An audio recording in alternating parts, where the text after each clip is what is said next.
anna Muhammadan abduhu wa rasuluh.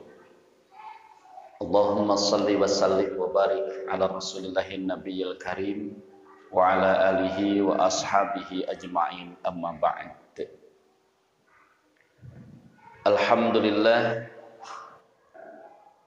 karena kebesaran dan kemahasucian Allah Subhanahu wa taala, malam ini kita bisa berkumpul kembali ba'da melaksanakan salat maghrib berjamaah di Masjid Najmul Akbar. Semoga berkumpulnya kita malam ini menghadirkan rahmat, keberkahan dan maghfirah dari Allah Subhanahu wa taala. Amin ya Allah ya Rabbal alamin. Salawat serta salam semoga senantiasa dilimpah curahkan kepada Rasulullah sallallahu alaihi wasallam, pada keluarga, para sahabat serta umatnya yang senantiasa melaksanakan perintahnya sampai akhir zaman. Hadirin ikhwatu iman rahimakumullah. Bulan ini masih kita menikmati bulan Rabiul Awal, bulan 1400 tahun lebih yang lalu baginda Rasulullah sallallahu alaihi wasallam itu dilahirkan oleh Allah Subhanahu wa taala ke bumi ini. Bulan di mana tonggak mulai memancarnya sinar dari kota Madinah dan Makkah Al-Mukarramah, Islam sehingga menyebar ke jagat raya ini. Hadirin ikhwatu iman rahimakumullah. Kajian kita malam ini seperti biasa kita akan mengkaji tema tentang tauhid. Bagaimana kita memohon kepada Allah Subhanahu wa taala agar Zat yang Maha Kuasa itu memberikan kenikmatan kepada kita untuk merasakan nikmat dan manisnya iman kita beribadah kepadanya. Ada satu pertanyaan yang ingin saya sampaikan atau saya tanyakan kepada jamaah semuanya. Jika istri bapak atau anak bapak itu ada yang menghina, ada yang menyakiti, kemudian kita tahu peristiwa itu, kira-kira apa yang dirasakan dan apa yang akan dilakukan? Perasaan bapak semuanya ini merasa enak tidak ketika istri dan anak dihina oleh orang lain? Enak nggak Pak? Sakit hati. Kira-kira marah nggak? Marah. Itulah suami dan ayah dari anak-anaknya itu yang bertanggung jawab. Ketika istri kita dihina, anak kita dihina, udah sabar mah. Orang sabar itu disayang Tuhan. Udah sabar ya nak, orang sabar itu pasti dikasihi Allah. Diem dihina. Diem ketika kita melihat anak kita dan istri kita dihina, dicampakan, dinistakan. Itu bukan sabar. Itu bukan sabar. Pilihannya antara kita sebagai orang tua yang tidak bertanggung jawab, suami yang tidak bertanggung jawab, atau memang kita penakut. Karena kesabaran itu akan muncul dan lahir dalam diri seseorang ketika dia sudah berikhtiar. Berikhtiar, bertawakal kepada Allah, baru sabar sebagai pondasi dari frustasi. Hadirin ikhwatu iman rahimakumullah. Beberapa waktu yang lalu Rasulullah sallallahu alaihi wasallam, nabi yang dimuliakan oleh Allah, itu dihina. Tahu kabarnya Pak ya? Dihina oleh seseorang yang mungkin di negaranya dia berpangkat paling tinggi. Itu adalah Presiden Perancis, Michael Macron. Nih, pakai makroni enggak Pak? Enggak ya? Michael Macron itu menghina, menistakan Rasulullah sallallahu alaihi wasallam. Dengan membuat karikatur ditempel, dipajangkan di gedung yang begitu tinggi, dan membebaskan kepada masyarakatnya untuk membuat karikatur dengan dalih kebebasan berpendapat. Pertanyaannya, ketika kita mendengar dan melihat, baik itu di televisi atau media sosial, Nabi kita, Rasul yang mulia dihina oleh manusia yang bernama Michael Macron, apa perasaan kita? Lempeng-lempeng saja atau sakit? Akan baik, kumamaneh nawe kan gitu.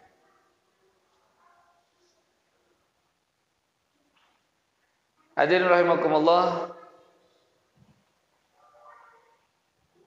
ketika kita mendengar dan melihat Nabi kita dihina, kemudian hati kita tidak terenyuh sedikit pun, maka istighfarlah yang banyak. Taubatlah kepada Allah, bahwa keimanan kita, kecintaan kita kepada Rasulullah itu masih dipertanyakan. Kalau kita mendengar dan melihat Nabi kita dihina, terus kita tidak ada reaksi sedikit pun, hati kita tidak merasa sakit, apalagi mata kita tidak meneteskan air mata, biasa-biasa saja lempeng gitu, maka kita harus bertobat, istighfar kepada Allah. Kenapa? Karena kewajiban kita untuk mencintai Rasul ternyata belum kita laksanakan dan belum kita rasakan. Hadirin ikhwatu iman rahimakumullah. Rasulullah sallallahu alaihi wasallam pernah bersabda, "La yu'minu ahadukum hatta akuna ahabbu ilaihi min walidihi wa waladihi wan nasi ajma'in." La yu'minu ahadukum, tidak sempurna keimanan di antara kalian.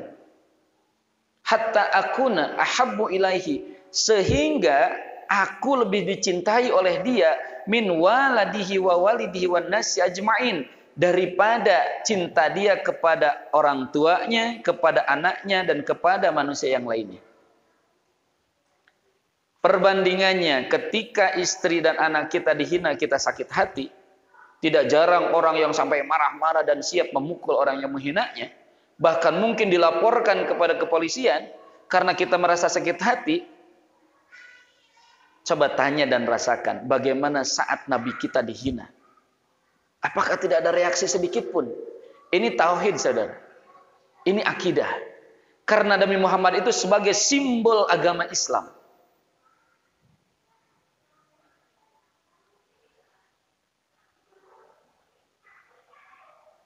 Ada orang yang berkata, ya kan Nabi dihina itu sabar. Jangankan dihina, Nabi itu dilempari, dipukul, sabar tetap. Nabi sabar. Karena tidak ada manusia yang bisa membandingi kesabaran Nabi. Ketika dirinya dihina, Rasulullah sabar. Tapi ketika Islam dihina, Allah dihina, malaikat dihina, Nabi yang pertama kali mengangkat pedangnya di medan perang. Secara pribadi Nabi ketika dihina beliau sabar. Karena kalau beliau tidak bisa menahan nafsunya, bagaimana sahabatnya nanti amarahnya? Beliau sabar. Tapi ketika umat Islam dihina, ketika umat Islam dinistakan, ada yang dibunuh, maka beliau mengangkat pedang paling depan. Jadi ketika ada pertanyaan, kok kenapa kita tidak sabar? Nabi saja sabar dihina. Itu pernyataan yang dibalik faktakan, yang tidak mengenal sejarah. Mungkin ketika kita dihina, kita sabar. Tapi sabarkah kita ketika melihat orang tua kita dihina? Gak mungkin. Kita mungkin sabar ketika kita ada yang mencaci maki. Tapi ketika anak kita dicaci maki, gak mungkin kita sabar. Bahkan Rasulullah SAW menyatakan dengan tegas, tidak sempurna keimanan seseorang manakala beliau Rasul yang mulia, sehingga beliau dicintai, lebih dicintai daripada orang tua, anak, dan manusia yang lainnya. Kita cinta kepada istri kita, tapi kalau kecintaan kita kepada istri mengalahkan kecintaan kita kepada Rasul, maka belum sempurna keimanan kita kepada Rasulullah SAW. Hadirin yang dimuliakan Allah, Rasulullah sallallahu alaihi wasallam itu sangat dicintai oleh Allah Subhanahu wa taala sampai Allah menyampaikan dalam firman-Nya, "A'udzubillahi minasyaitonir rajim. Innallaha wa malaikatahu yusalluna 'alan nabi ya ayyuhalladzina amanu sallu 'alaihi wa sallimu taslima." Itu Allah langsung yang menyatakan dalam Al-Qur'an. Sesungguhnya Allah dan para malaikatnya yusalluna 'alan nabi, beliau bersalawat, yaitu menghormati Rasulullah sallallahu alaihi wasallam. Bersalawatnya Allah itu memuliakan Rasulullah, mengampuni segala dosa Rasulullah sallallahu alaihi wasallam. Memuliakannya Rasulullah, malaikat kepada Rasul, berarti mendoakan malaikat kepada Rasul dan memuliakannya. Ada perintah dari Allah, ya ayyuhalladzina amanu sallu alaihi. Bersalawatlah kalian kepada Rasulullah sallallahu alaihi wasallam. Para mufassir menyampaikan dan menjelaskan ayat yusalluna 'alan nabi dan sallu alaihi. Allah bersalawat berarti Allah memuliakan nabi dan mengampuni segala dosanya. Malaikat bersalawat kepada nabi berarti memuliakan dan mendoakannya. Sedangkan kita sebagai umat yang beriman diwajibkan bersalawat. Sallu alaihi itu fil amar, perintah, bersalawatlah kalian kepada Nabi. Itu punya makna kita mendoakan Nabi dengan membaca Allahumma salli ala Muhammad, Allahumma salli wa sallim mubarik alaihi. Sallu alaihi, kita bersalawat kepada Nabi berarti mentaati segala perintah Nabi dan menjauhi segala larangan Nabi. Hadirin yang dimuliakan Allah, tinggal kita merasakan dan tanya diri kita. Saat Nabi kita dihina, apakah kita sempat berdoa kepada beliau? Apakah kita sempat memohon kepada Allah untuk kemuliaan beliau dari segala cercaan dan makian dan hinaan manusia? Atau pernahkah kita berdoa agar si Macron itu diberikan hidayah atau dimusnahkan sekaligus? Karena orang yang menghina Rasul itu halal darahnya.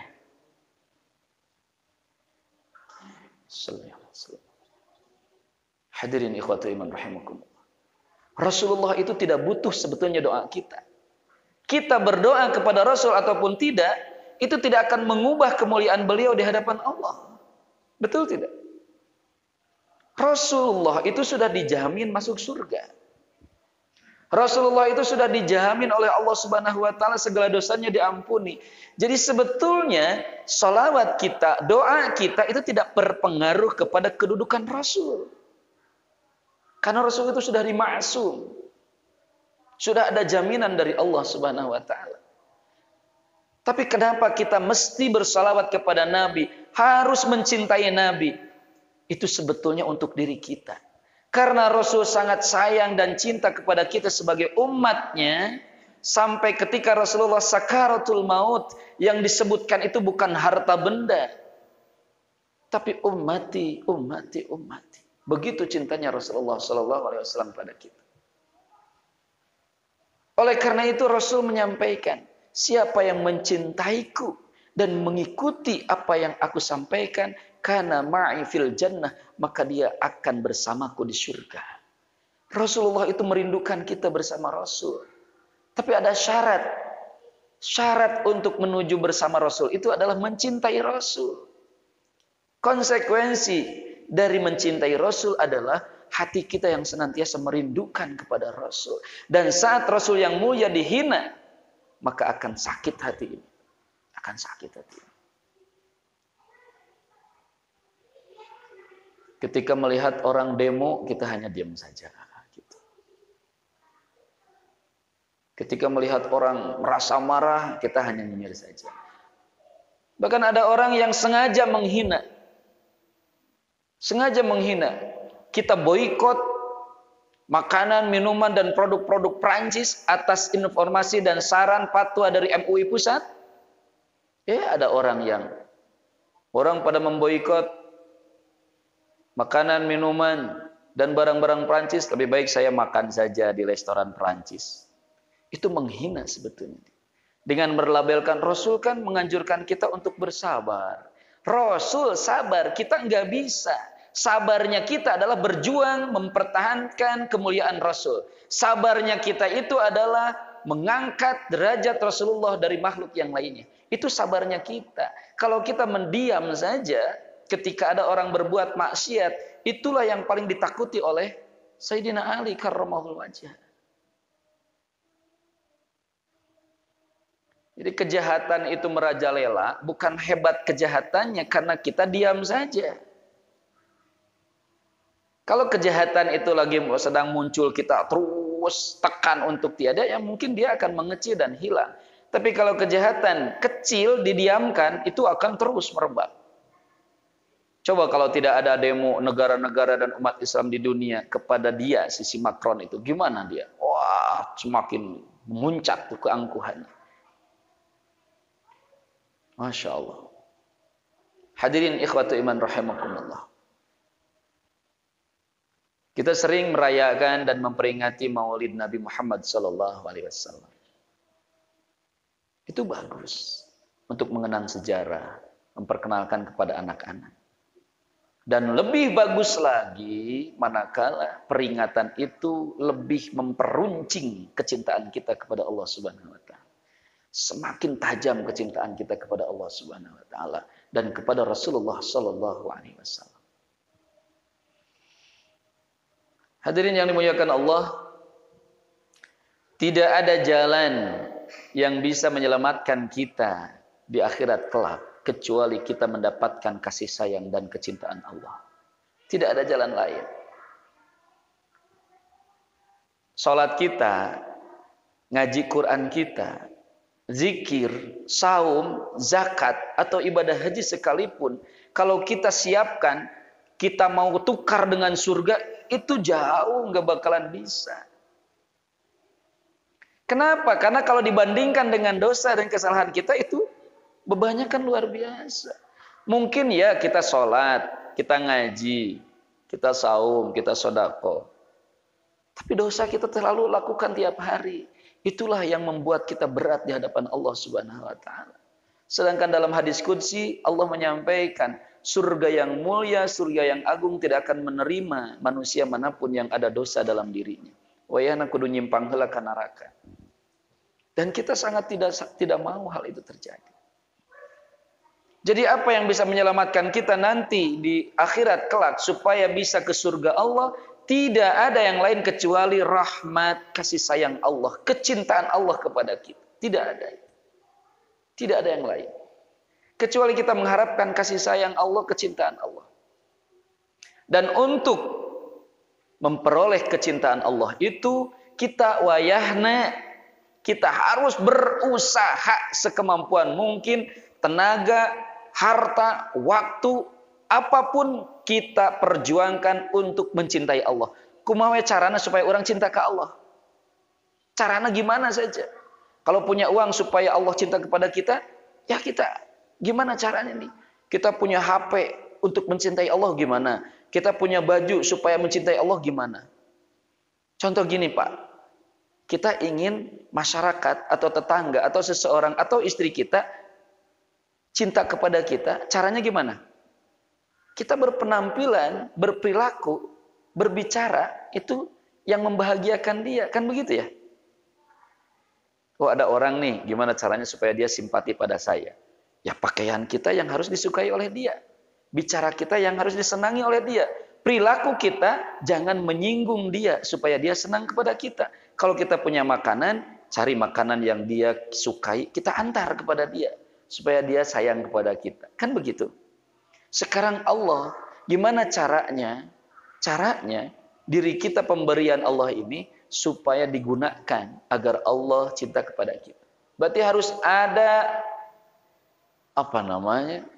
ada usaha yang luar biasa mengejar kecintaan Allah itu.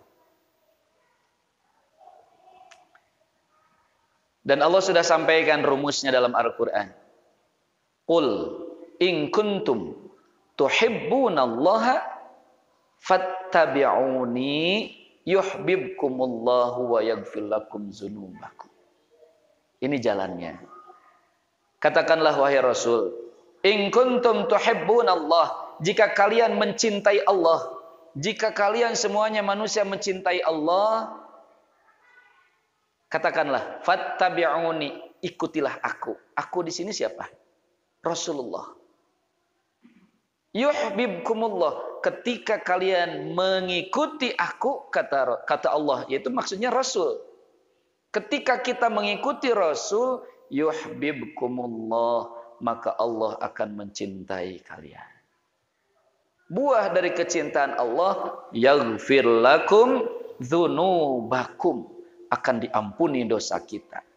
Kalau dosa kita sudah diampuni oleh Allah, maka pahala salat muncul, pahala zikir muncul, pahala ngaji muncul, terus bermunculan.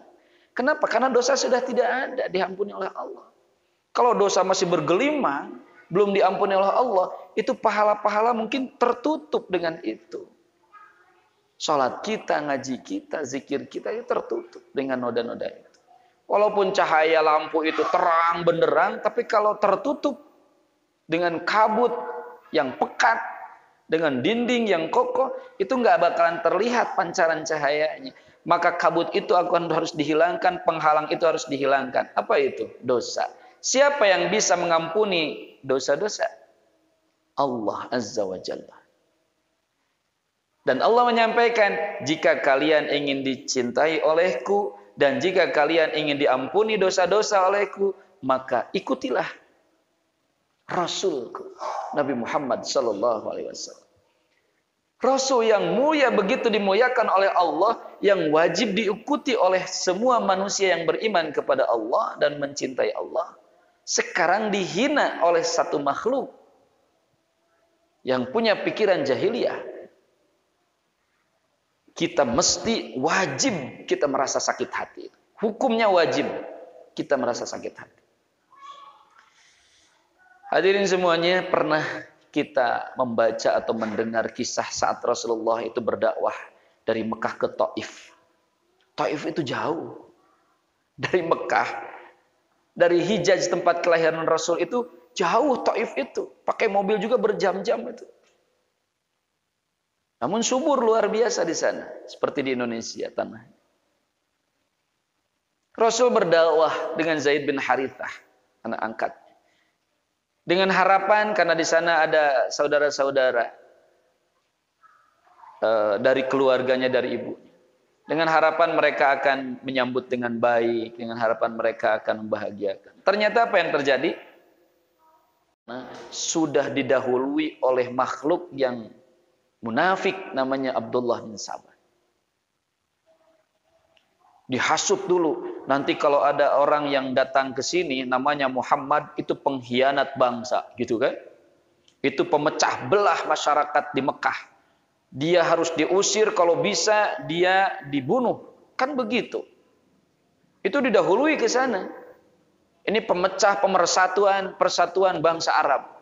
Masyarakat Arab Quraisy itu jadi pecah karena makhluk ini. Katanya begitu kepada Nabi Muhammad. Diprovokasi itu masyarakat Taif ketika itu. Maka saat datang Nabi Muhammad ke sana, wah ini orang ini akan memecah belah Taif juga dia. Datang ke sana langsung dicaci, dimaki, disebut Muhammad Majnun, Muhammad gila, dilempar sampai diabring-abring sama anak-anak itu seperti orang gila saja. Jangankan dipersilahkan ke rumah, kemudian disuguhi. Baru datang capek, berkeringat. Kemudian beliau berlari sama Zaid bin Harithah dan masuk ke sebuah kebun anggur di sana. Beliau istirahat di sana. Saat beliau beristirahat, datanglah malaikat Jibril yang mulia. Malaikat Jibril itu tidak dikasih nafsu oleh Allah. La ya'sunallaha ma amarahum, la ya'sunallaha wa yaf'aluna ma yu'marun. Malaikat itu tidak pernah maksiat dan selalu melaksanakan perintah Allah. Tapi apa yang terjadi pada malaikat saat Nabi Muhammad itu difitnah, dicaci, dimaki, dan dianiaya? Malaikat Jibril yang mulia menawarkan dan meminta kepada Nabi Muhammad, wahai Rasul, cepatlah engkau berdoa kepada Allah agar masyarakat Taif dimusnahkan. Biarlah aku yang akan angkat gunung Uhud dan aku timpakan kepada masyarakat Taif, akan musnah semuanya. Itu malaikat yang begitu mulia, tidak punya nafsu, dia merasa geram melihat Nabi Muhammad dicaci, dimaki. Malaikat saja begitu. Apalagi kita yang punya nafsu.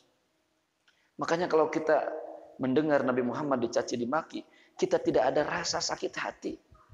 Itu istighfar, taubat secepatnya. Taubat secepatnya. Allahu Akbar. Hadirin yang dimuliakan Allah.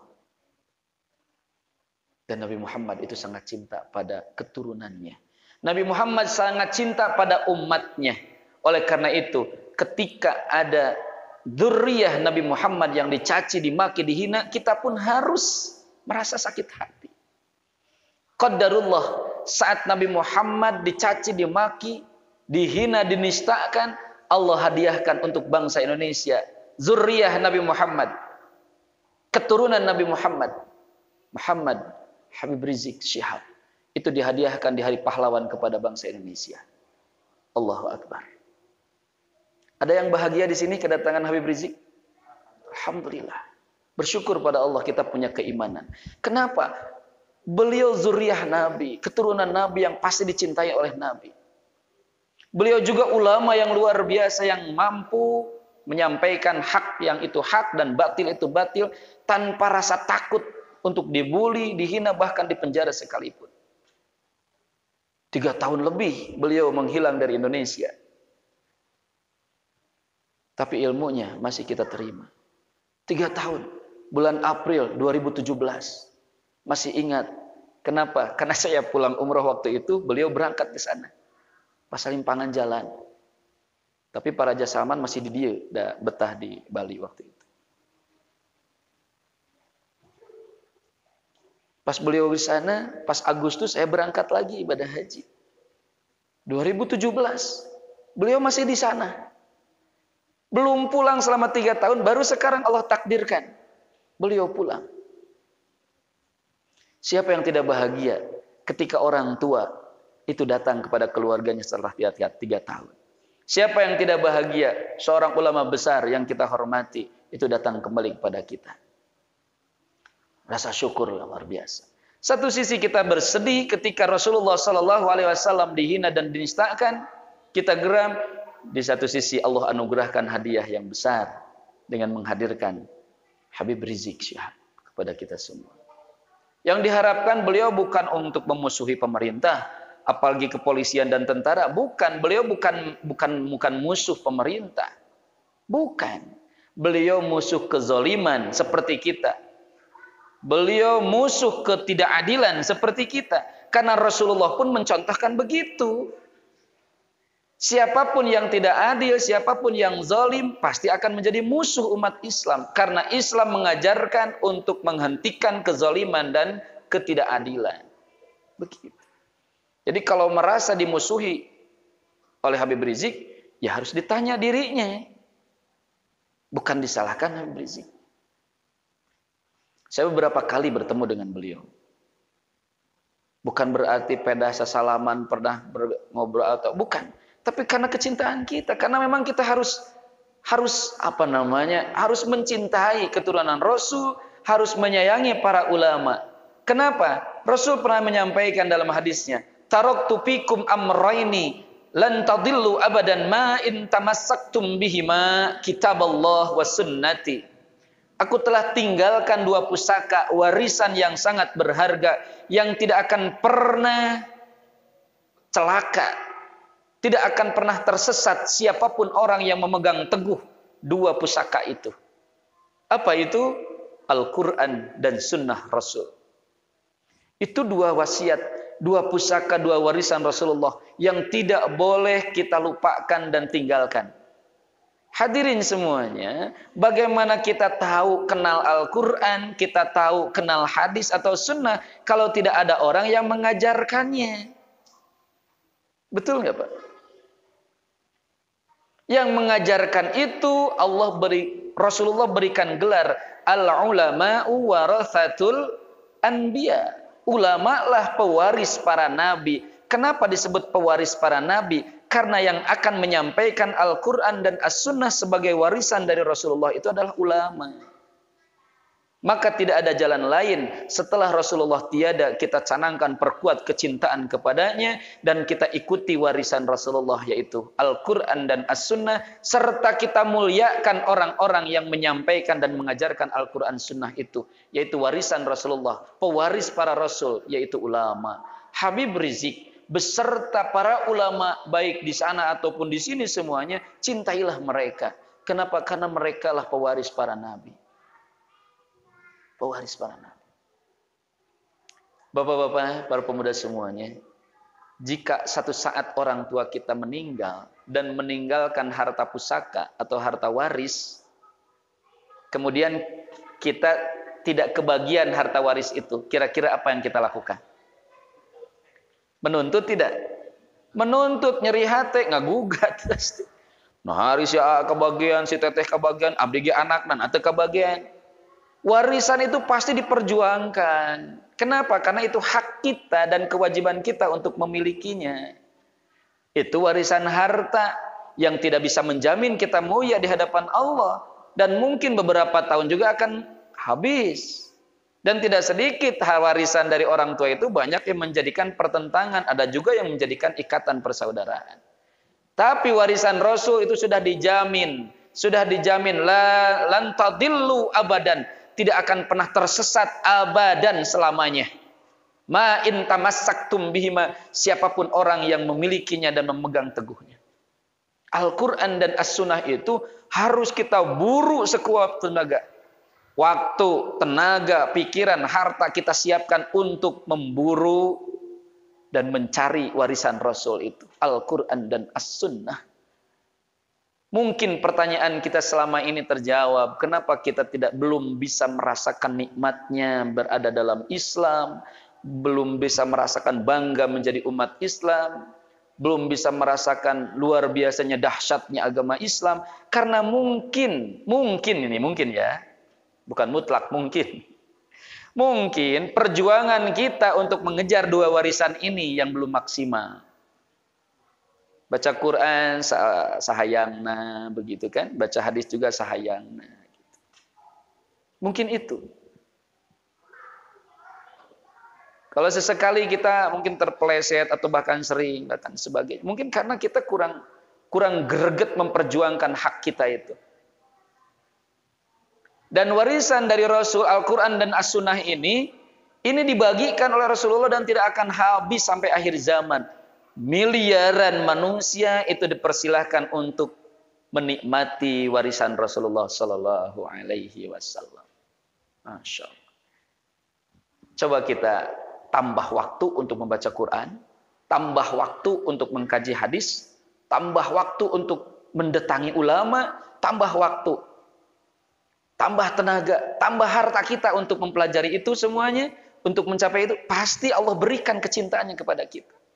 Karena dengan belajar Al-Quran, mempelajari hadis, berarti kita mengikuti Rasul. Ketika kita mengikuti Rasul, sudah pasti Allah cinta kepada kita. Jika Allah cinta kepada kita, maka tidak akan pernah yang bisa menghalangi rahman, kasih sayang Allah kepada kita. Kalau kita belum bisa merasakan nikmatnya jadi umat Islam, masih ya tak sakumaha hipoteribu, di imah cekcok wae, budak kesnya diatur dan sebagainya. Jangan menyalahkan orang lain. Tidak usah mencari kambing hitam. Kok mau malam-malam ada hese kambing hitam di tayangan? Sudah, terangi diri kita, cari kesalahan itu ada dalam diri kita. Jangan-jangan kita dalam menempuh perjalanan menuju jalan Rasul, Al-Quran dan Al-Hadis, itu kita belum maksimal. Masih tenaga sesa, masih waktu sesa, harta sesa. Gitu ya? Betul nggak nih? Ya maaf ada bapak mah teu benten maksud. Betul kan, ngaji Quran tenaga sesa, namanya salamar geus ngaletikan huruf teh na. Huruf teh. Ngaletikan lese, hilang. Bukan hurufnya yang mengecil, matanya kita mengecil itu. Karena tenaga sisa. Waktu juga kadang sisa. Sehingga sholat subuh dar-der-dor dah keberangan. Ya begitulah. Ketika kita mengejar pusaka warisan berharga, kok sisa gitu. Tapi untuk menggugat dan mengejar warisan dari orang tua, wah, ti sukane teu tinggal dipersiapkan, dihitung ya. Sabaraha hak urang gitu. Persiapkan. Ya itulah kita. Sehingga ketika Rasulullah dinistakan, Rasulullah dihina, belah ada di sini nih. Gregetnya enggak ada. Siapa yang nangis ketika Habib Rizik turun dari pesawat tadi? Ada enggak? Wah, nangis Pak. Era sorangan dulu. Untung tadi kamera ku Mang Dery. Nangis, getar nih. Ada getaran khusus. Saya langsung terbayang dari buku bacaan buku Muhammad Sang Yatim. Ketika Rasulullah hijrah dari Mekah ke Madinah itu disambut oleh orang-orang Yasrib ketika itu dengan sambutan yang luar biasa. Tola'al badru alaina. Bergetar hati mereka. Saya nggak bisa membayangkan Pak kalau tadi saya berangkat ke Jakarta saja, tapi emut ke bapak-bapak nih. Emut ke pengajian banyak jadwal yang tinggalkan. Itu nangis di kamar sorangan Pak. Allahu Akbar, Allahu Akbar. Apalagi saudara kita yang datang ke sana.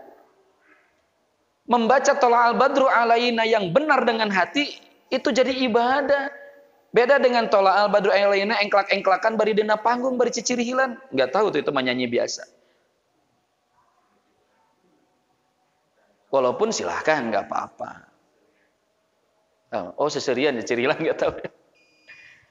Alhamdulillahirabbil alamin. Bapak-bapak yang dimuliakan Allah, baik supaya kita merasakan cinta kepada Rasul, cinta kepada dzurriyyah Rasul, cinta kepada para ulama, cinta kepada warisan Rasul Al-Qur'an dan Al-Hadis, As-Sunnah, maka berarti harus tenaga kita siapkan, harta kita siapkan, waktu kita siapkan, bukan sisa, tapi harus yang utama, bukan sisa. Nggak bisa sisa. Masa untuk akhirat sisa, ikut ke pangadaran utama, ke pangadaran, ya duitnya sakieu, bekal nu alus, ikut ke akhirat, nu petot, nggak bisa Pak. Nggak bisa Pak. Kita harus yang utama. Keluarga kita siapkan untuk menempuh itu. Keluarga kita siapkan semuanya. Wallahu a'lam bishawab. Apa yang saya sampaikan ini hanya setitik dari lautan kemuliaan Rasulullah sallallahu alaihi wasallam. Gak bakalan cukup waktu untuk menjelaskan kemuliaan Rasulullah sallallahu alaihi wasallam. Kita hanya menyampaikan, kita harus bela Rasul sampai titik darah penghabisan. Harus bela Rasul. Al-Quran, satu ayat saja surat Al-Ma'idah kita tahu ya. 2016, tanggal 2 bulan 12, yang terkenal dengan 212. Jutaan manusia datang ke Monas. Bukan untuk disuguhan Monas, tapi untuk membela Al-Quran. Satu ayat saja dihina, dari Ciamis, jalan kaki gitu. Masya Allah. Sekarang yang diamanahi Al-Quran, Rasulullah Sallallahu Alaihi Wasallam, khuluquhul Quran, Rasul itu akhlaknya Al-Quran. Masa kita tidak bela? Masa kita diam saja? Satu ayat Al-Quran dibela, jutaan manusia melimpah di Monas waktu itu. Rasul sebagai amanah Al-Quran itu, masa kita tidak bela? Semoga kita bisa merasakan manisnya ilman dengan mencintai Rasul. Perbanyak membaca sholawat dalam keheningan, dalam kesendirian. Baca sholawat itu nggak usah keras-keras. Nggak usah keras-keras, Allah itu maha mendengar. Kalaupun mau dikeraskan, boleh saja asal hatinya ikut. Boleh saja asal hati kita ikut. Kita nggak usah fanatik yang membaca sholawat dikeraskan, silahkan. Tapi hatinya hadirkan. Bahwa ini doa, bukan hanya sebatas nyanyian. Ini doa kepada Allah. Tapi indah ketika kita baca salawat dan kesendirian. Allahumma sholli wa sallim wa barik alaihi. Allahumma sholli ala Muhammad. Nikmati seperti kita memuji dan memuja orang tua kita. Bahkan lebih dari itu. Insya Allah. Hadirin yang dimuliakan Allah. Semoga kita diberikan kesempatan untuk merasakan cinta kepada Rasulullah Sallallahu Alaihi Wasallam. Dan diberikan kemampuan untuk mengikuti sunnah-sunnah Rasulullah Sallallahu Alaihi Wasallam. Sehingga kita juga mendapatkan anugerah kecintaan dari Allah Subhanahu wa Ta'ala, sehingga dosa-dosa kita diampuni oleh Allah dan kita layak untuk mendapatkan rahmat surga Allah Subhanahu wa Ta'ala. Amin ya Allah ya Rabbal alamin. Rupanya itu saja yang bisa disampaikan. Mohon maaf atas segala kekurangan.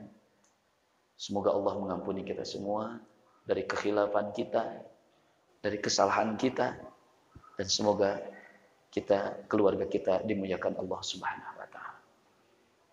Subhanakallahumma wa bihamdika asyhadu an la ilaha illa anta astaghfiruka wa atubu ilaik. Assalamualaikum warahmatullahi wabarakatuh.